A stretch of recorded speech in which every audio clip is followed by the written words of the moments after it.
Well, good morning, everybody. I hope you're all set for the holidays and winding down the school year. This is Jim Satterfield from Firestorm, and we're going to be talking about the year in crisis.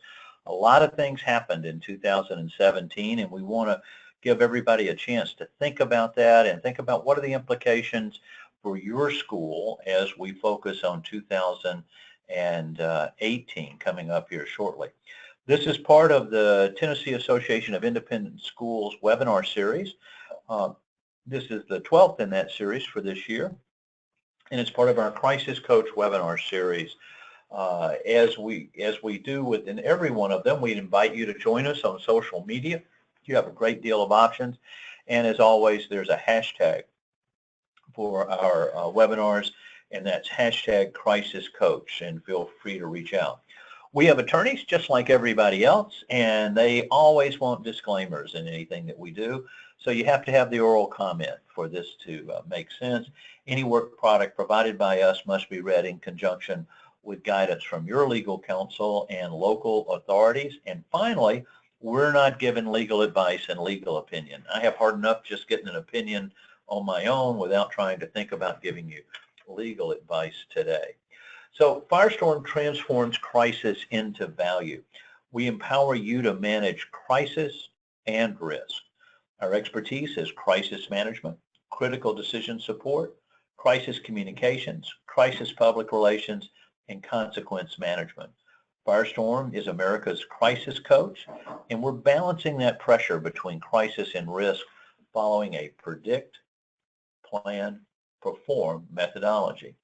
We're glad to have Rich with us today. He's been traveling a lot this fall and hasn't been able to make all of our broadcasts as we're done. So, Rich, tell us about what's going on with the association. Well, we've had a really good year, some great events in the fall, very well attended, a great one on psychologists and school counselors. That was a real hit and really delivered a lot of valuable information. We're ready for next semester now, so pointing your way forward, I'd like you to remember we've got some great workshops coming up in January that you might want to take advantage of, including one for coaches and athletic directors, one for facilities directors and business managers, one on coding, especially for elementary school kids, and one on creating a meaningful school culture. So look for these things, sign up for them. After the holiday craziness has gone past, remember, there's some great professional development opportunities offered by TAIS coming up next semester. Thanks for the opportunity to promote myself, Jim, and back to you. Well, and I want to reinforce for those of you that are listening later on demand as we talk today, in addition to anyone live, the opportunity to network with your peers to see how other schools are doing things and the strength of working together as an association makes a difference. I've been very fortunate to attend many of the TAIS meetings, and I find them very well thought through and with excellent content that can help in a variety of ways. The webinar series can be viewed off our website at firestorm.com. You can watch past webinars. You can register for future ones, and there's some updates that we'll even share as we go through our session today. My name is Jim Satterfield. I'm the president, CEO, and co-founder of Firestorm, and it's a real pleasure to be with you once again talking about some of the things that are happening. Unfortunately, 2017, there were a great many events and crises that impacted us across the country and were issues that we had to deal with. And we thought it might be good to reflect back because as we have moved through all the months, what was happening, what does that mean, and what does it mean to our school, and what should we be doing now in thinking in those directions? And that's one of the things that we want to get out of it. So we're going to focus on what we learned in 2017 and what we need to do. Now, what I'm going to do is bring up an infographic that we're going to show you how you can download this in just a minute off our website and share with others in your school to use as a point to start that conversation. Now I'm at the top of it, and you'll see there's a hashtag associated with it, and it's a year in crisis 2017. And we do infographics on a regular basis to summarize certain topics that would be meaningful to you and your school. And this is an example of looking at it. When we started thinking about this past year, we had several categories that we were thinking about. Violence certainly was one, nonviolent acts, natural disasters, cyber. There were a host of things that were going on. So we want to break it into those categories and give you some insights and encourage you to sit down and have that conversation within your school. When we think about violent crimes, the year started off very early with the shootings at Fort Lauderdale at the airport in the baggage area. That's the Hollywood airport. 5 people were killed, and violence is certainly a significant concern. If you look over in the left-hand column, you'll see a recap, and that column will continue to give you some information around these topics as we move through it. But we do regular surveys. Firestorm surveys provide us some insight into what people are concerned about. What are the priorities? Where should you be placing your attention? And across all of the organizations this year, we did a survey about the ability to respond effectively in an active shooter situation. And clearly, when we think about schools and parents and their concerns, active shooter is right at the top of that list. But 50%, half, were concerned about their ability to respond effectively in that area. The takeaway for that and the lessons learned for your school is to think about how your school would respond in those situations. We certainly hope you never have an opportunity to go through that. Unfortunately, we know that schools will in 2017. And there's some insights we'll share as we continue to talk about that for the rest of our conversation today. Now, there were some other things that happened in other surveys that we did. The United Airlines flight back in April, you remember in Chicago, where they drugged the doctor off the plane so they could give the seats to some of their employees, and in fact they mugged him as they drug him off. And so it was a violent act. So not everything is an active shooter in violence. And that's also to be underscored by the hashtag #MeToo in thinking about the environment that we're in, where inappropriate sexual contact or molestation or attacks are occurring, and those elements are another violent one. The bracket to the right, if you look at that with the 39, 33, and 28, it's talking about are there people in our organization that might do something that would be unethical, that would hurt us. Oops, excuse me, my cursor here jumped to the wrong spot as I was trying to move something out of the way. And when you look at that, the unethical behavior is a concern across the board, both in schools and businesses. 39% were unsure and 33% no, we probably could have that. When you put those two together, that's 72% of the people that felt that there was a potential for someone to do something unethical in their business or their school. Think about that for the new year as you're doing the planning. So having a culture of preparedness makes a significant difference within that cycle. Let me get this closed. There.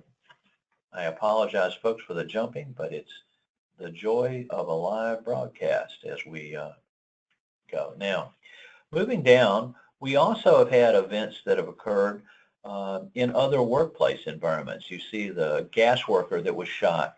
Think about utility workers going out and sharing with cutting off someone's gas or electricity, certainly putting them in a vulnerable place.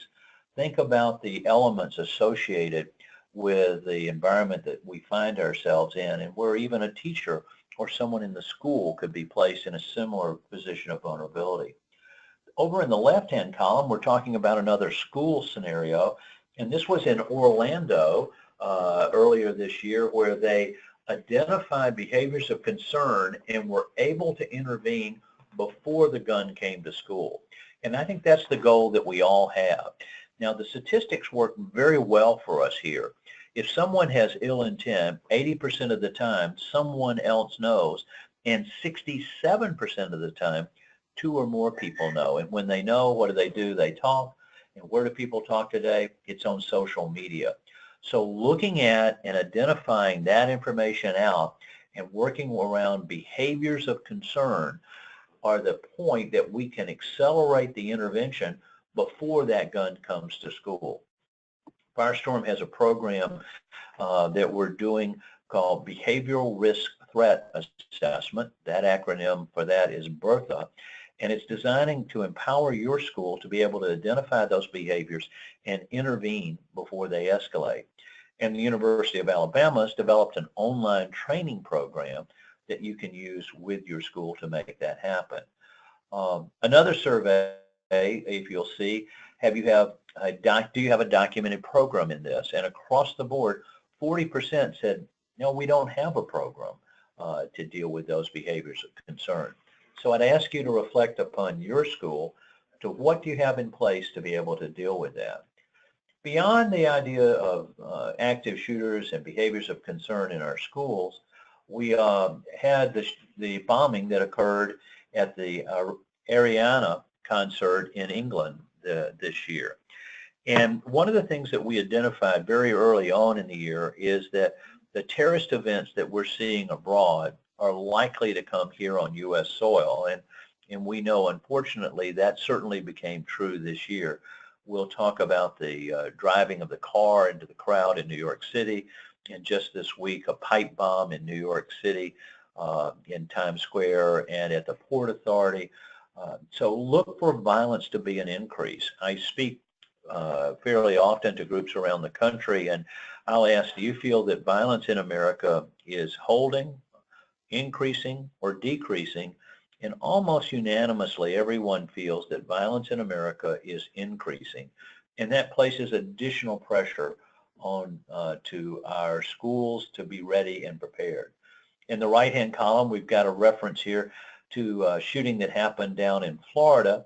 And in that shooting in June, 5 people were killed. And this is a company with only 34 employees. Imagine if you had an event where such a high percentage of your students and teachers and faculty were impacted, what that would be like, what it would mean, and the reputation that you would have coming from it. So even one phone call to tell a family that their child is not coming home from school today is one too many. So we talked about behaviors of concern, and just before I leave it, I'd like to share with you a couple of quick statistics and give you some food for thought. We're very blessed in America that in the last 50 years, we've not had a single child die in a school fire in America in over 50 years. What a great achievement. How did we accomplish that? New building codes, smoke detectors, alarms, fire drills, learning how to do it, and not one child died in a school fire in over 50 years in America, where this had been a significant problem in previous decades. But we can't make the same statement about violence in schools. We can't say we haven't had a violent act in school in 50 years, or 50 months, or 50 days, or even 50 hours. This is the type of a thing that is shaping us as a country, and we want to be in an environment where every child feels safe coming to school. Even independent and private schools face the same exposures that we're seeing, and they're not immune to it.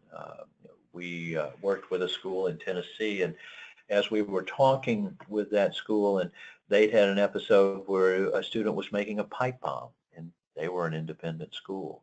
Another where there was a knife brought to school. Another where there was inappropriate contact between a volunteer coach and a student. So having the area that no child should feel unsafe in coming to school is a great goal for all of us, and we need to make that as a priority.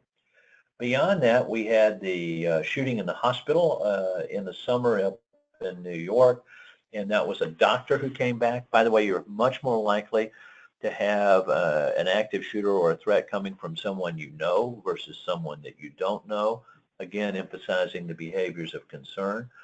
Now, not every one of them is a shooting. You see, we gave you the reference there to the fair in Ohio where the ride malfunctioned and someone died. The civil protest in Charlottesville, that was removal of the Confederate statues. In America today, we don't speak with each other, we speak at each other. And that becomes important to understand what is it that we are trying to accomplish here, how do we need to identify that, and just knowing that when something happens, it's going to have an impact at your school, even if it's not occurring on school grounds.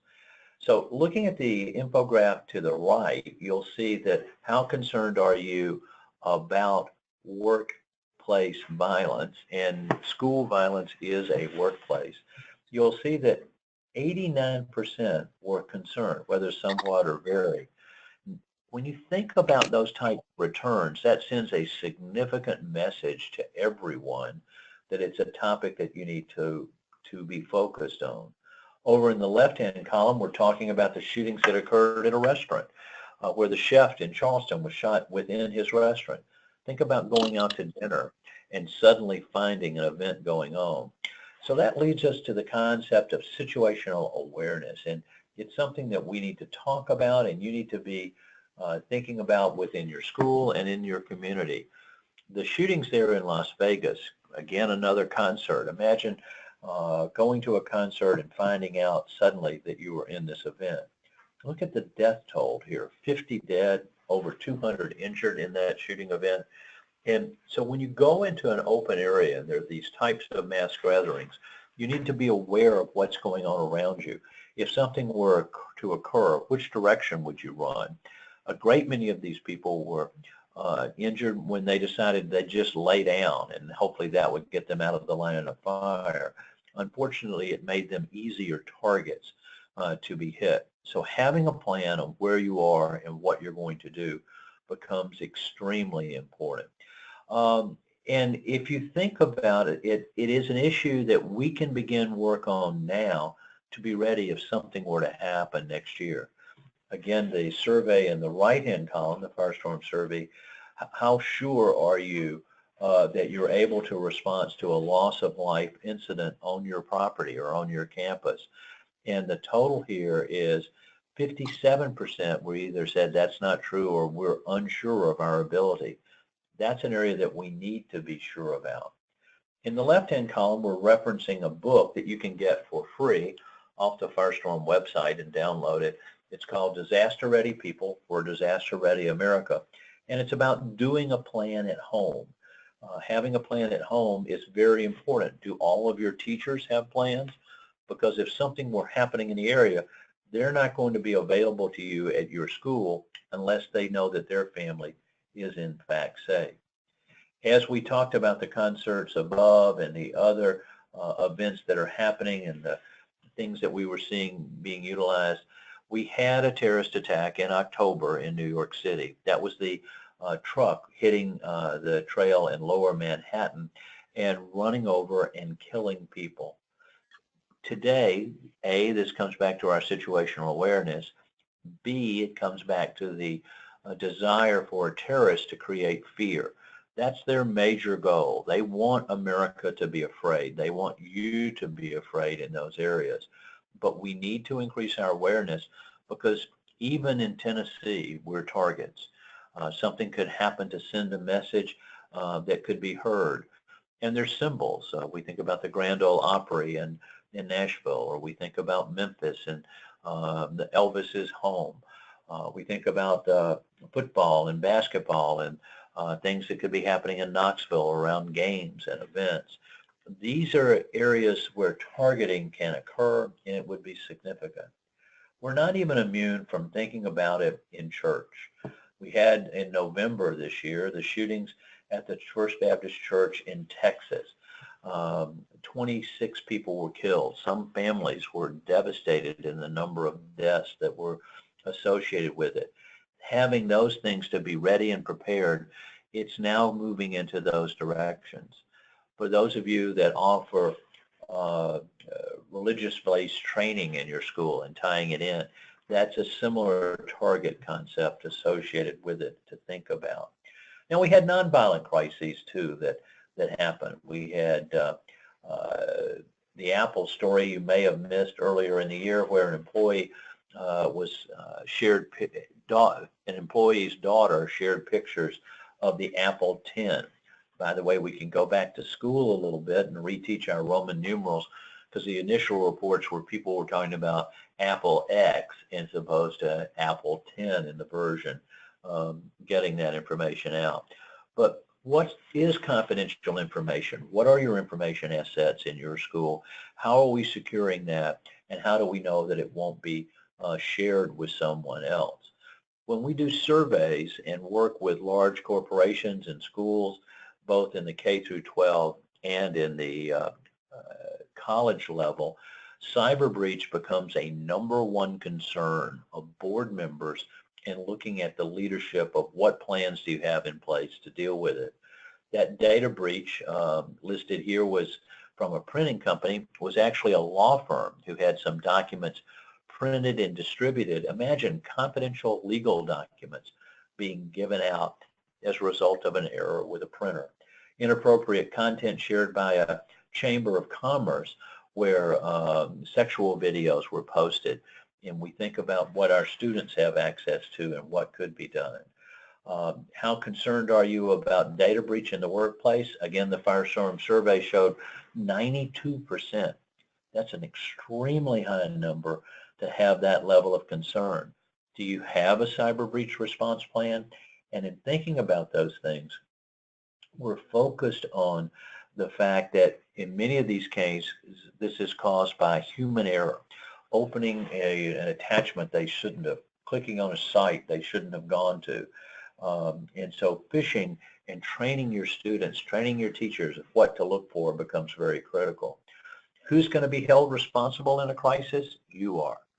That's your job to make sure those things happen. Additionally, this year we've had massive power outages. We had this big one in San Francisco back in April. If we lose electricity, we go back 150 years in time. How would you operate? How would you communicate? What would you do at that point in time if you lost power? What are your backup plans associated with those elements? The phishing that I referred to, we had a massive set of attacks by Google Docs, and then there was the Equifax breach that occurred with 143 million businesses and individuals and their information getting out. Going back up of who's accountable, the CEO, the CFO, the Chief Technology Officer, the Chief Information Security Officer, all were fired at Equifax. If you look at these types of events, there will be accountability. So, I forgot to mention this one over here. Could you contain the information in a crisis, that 80% number? Most people acknowledge that they can't control that flow of information. That's why it's so very important that you create your own intelligence network to monitor what's being said about your school and what the elements are associated with it. Now, businesses are training their employees on phishing, what's happening and what they should look out for, and 48% are saying to do, almost half. Have you trained your teachers? Have you trained your students what to do, what not to do, and where to go and what not to go to? That could be a goal for 2018 that would reduce that exposure factor for your school and make a difference. Over on the left-hand column is another infographic that you can download around cybersecurity, and it's a good source of information and use to talk with your people. You can get that off the Firestorm website. In 2017, Firestorm was purchased by Novum. Novum is a professional services firm specialized providing programs that would help government contractors, schools, and businesses to be prepared in the areas that we've been talking about. So we're excited about what that means, and it means additional resources that we can bring to bear. In the right-hand column, there's another opportunity to download information on a cyber crisis and what you need to do. And again, that information is made available to you at no cost, and we're excited about the ability to do it. Now, we had natural disasters. In fact, we had a very tough year this year, and you probably observed that. We had a tornado strike in Tulsa, and 25 people were injured. 120 businesses were damaged. Certainly was a significant area, and that hit in Tulsa was the first August tornado since 1958. Being ready to prepare for those types of events and what you're going to have to do. We had winter storms this year, March of 2017. That storm caused 5 feet of snow. I don't know about you. I'm not sure where I'd put 5 feet of snow and how I would shovel and move that. I had the experience here in Georgia of 6 inches of snow just this past week, where we had to cancel 1,100 Delta flights coming in and out of the Atlanta airport, and it disrupted my return from the West Coast. So winter storms certainly are a hazard that we're going to all face, and you'll face in the first quarter of this year. If you had to shelter in place for an extended period for a couple of days or more, are you ready? And 50% of the people that we surveyed said that their organization was not, in fact, ready. Now, the Mexico earthquake that happened in September was quite massive. You can see that there were over 250 deaths. But there was a phenomenon here I want to point out to you to think about, and that's the impact on your people when these types of events are occurring. I was in California working with a large client there, and a large portion of their employees have family members in Mexico. And so this one really rang home with them and caused fear of, hey, it happened in Mexico. I'm here in California. It could happen here. And I think being aware of the sentiment that's going on within your school as they see some of the horrific events that are occurring on television, sharing terrorist attacks or disasters, those elements should be something thought about. Now, hurricanes, certainly we had an excessively heavy year with 3 Category 4 hurricanes making landfall in the U.S. Harvey, Irma, and Maria. In fact, Puerto Rico is still out of service in many, many areas. It appears the ultimate death toll there will be over 1,000.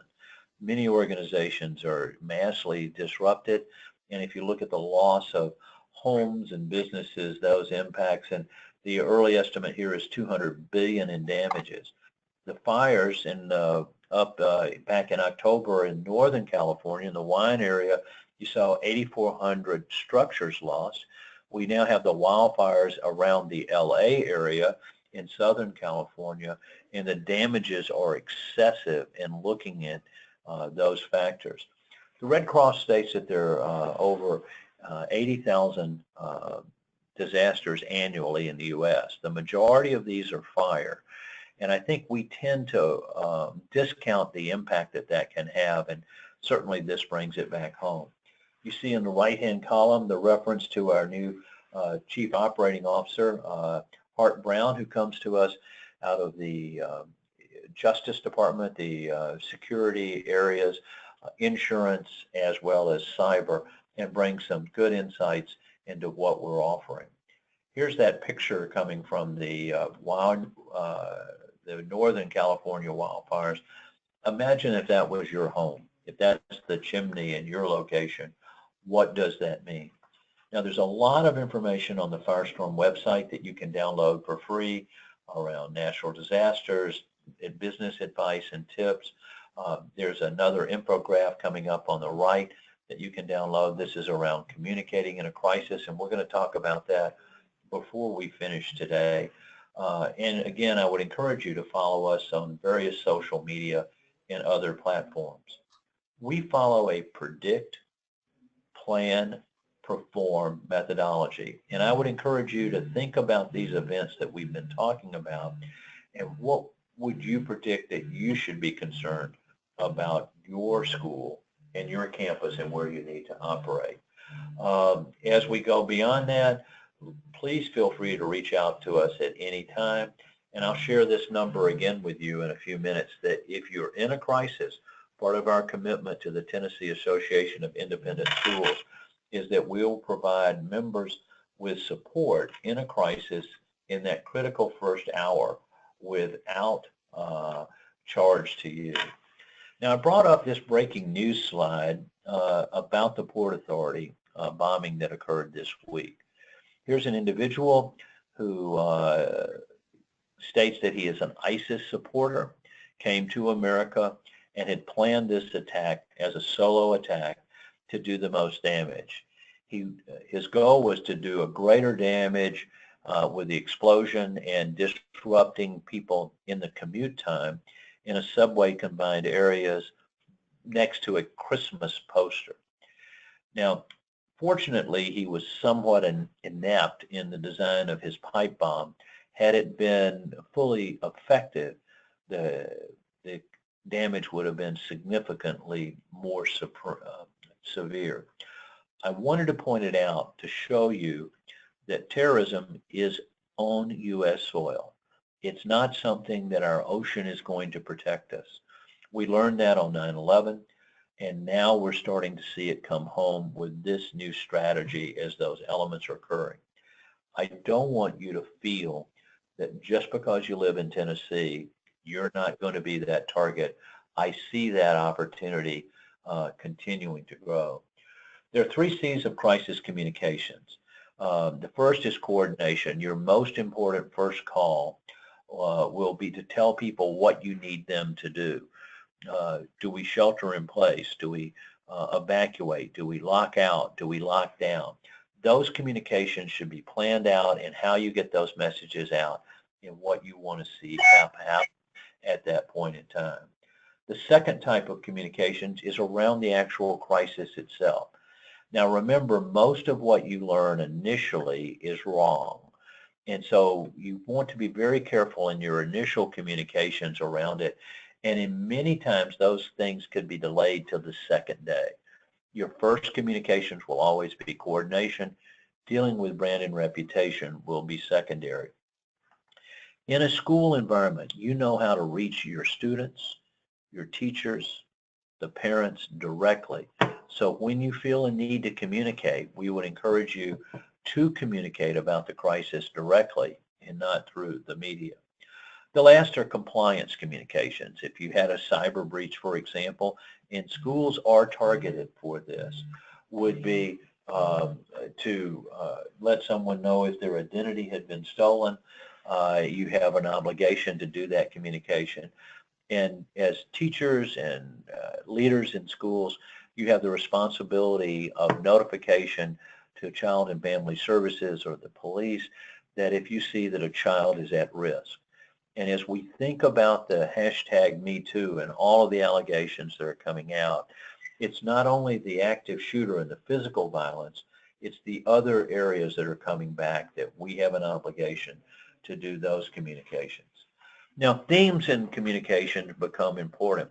As you will remember, Firestorm did the crisis management support at Virginia Tech at the shootings a little over 10 years ago. And our messages were that we wouldn't be defined by the event, that we would invent the future, and that we would embrace the families. Significantly better than no comment. While that shooting isn't defining who you are, what does define your school? Look at your mission statement to provide that. Inventing the future is what are you going to do to assure that this doesn't happen again? And finally, you're going to put the focus where it should be on those that were directly impacted. I bring the Vegas shooting back up, and you see the quote from the mayor there. This has been a resilient community who will not be defined by this sick, disgusting human being.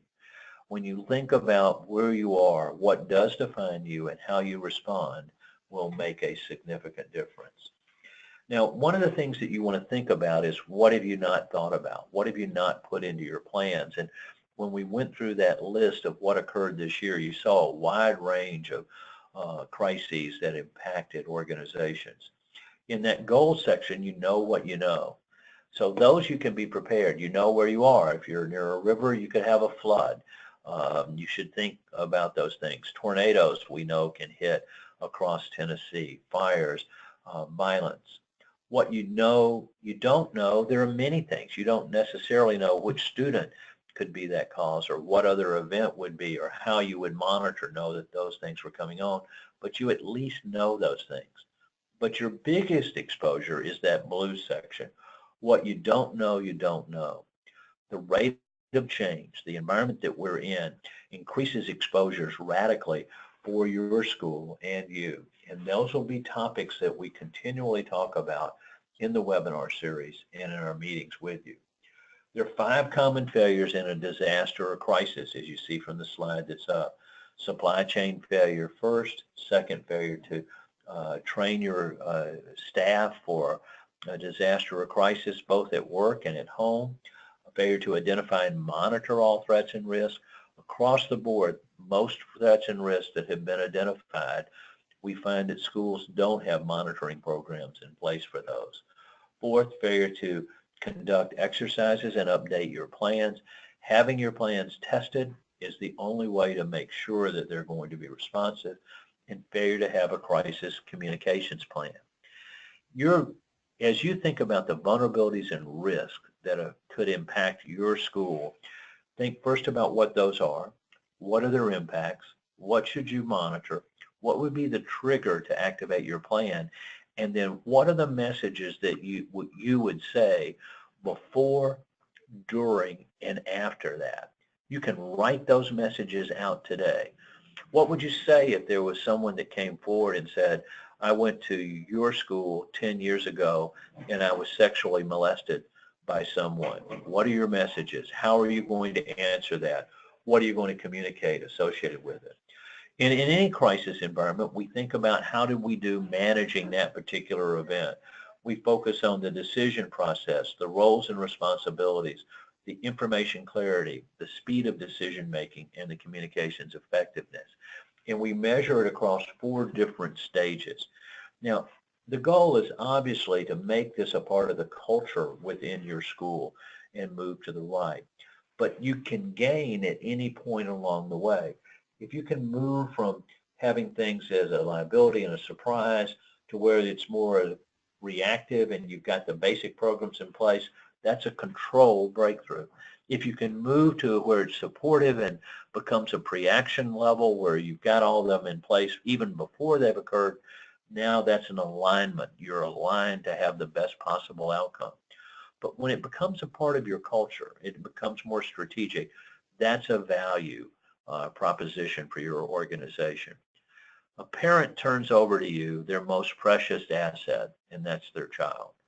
Your goal is at the end of the day to give them that child back in the same condition that they turned them over to you. Care, custody, and control become extremely important. Knowing how to make decisions in a crisis will make a difference. So now is the time to act. Predict what those threats are. Put the plans in place. Train and test to make sure that you're ready. Now, the infographic that we went through today, you can download off our website by going to firestorm.com, 2017 year in review. That's firestorm.com/2017 year in review. I gave you examples of other infographics that are there, but they would be good to use in discussions with your safety and security team, your board, your leadership in school, to talk about what should we be focused on, what should we be concerned about, what we can do.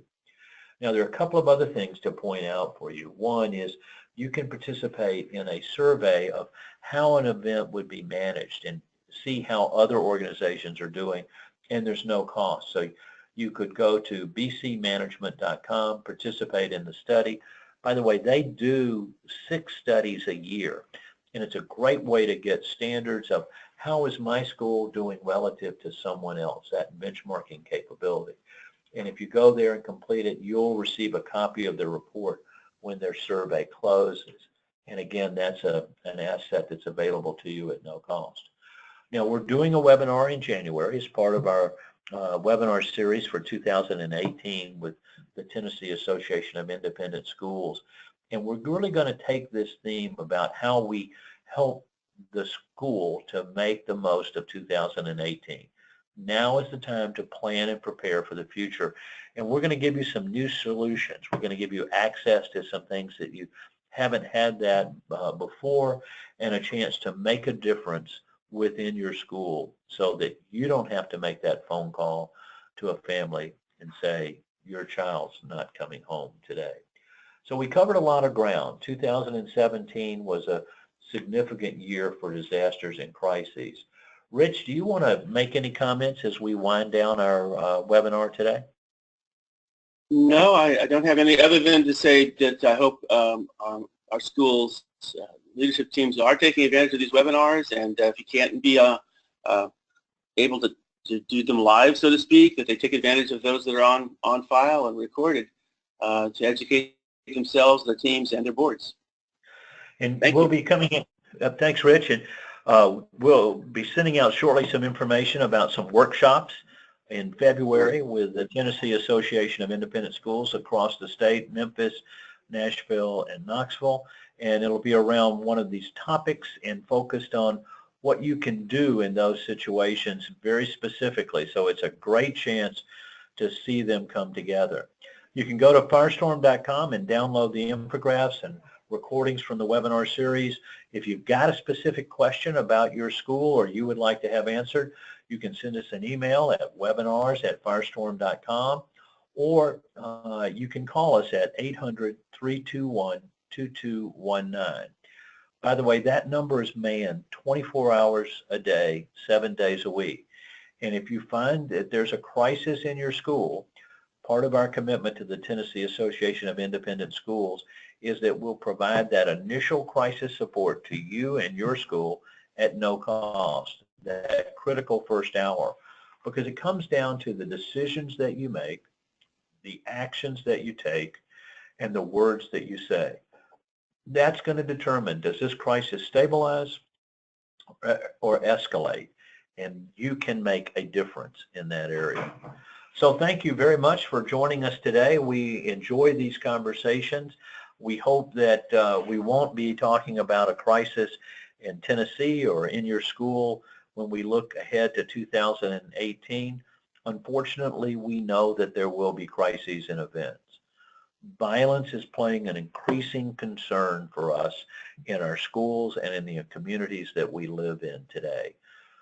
OSHA states that there are over 2 million episodes of workplace violence annually, and additionally, there are 2 million episodes of bullying annually in America. So the odds aren't in our favor, but what is in our favor is we're aware of it, we can start to develop plans, and we can be ready. Thank you for all you're doing each day to help our young people to grow, to learn knowledge, to understand ethics and moral values, and to be safe. You make a difference every day. We appreciate you greatly. Happy holidays. Have a wonderful new year. I look forward to speaking with you again in January. Goodbye, everyone. Have a great day.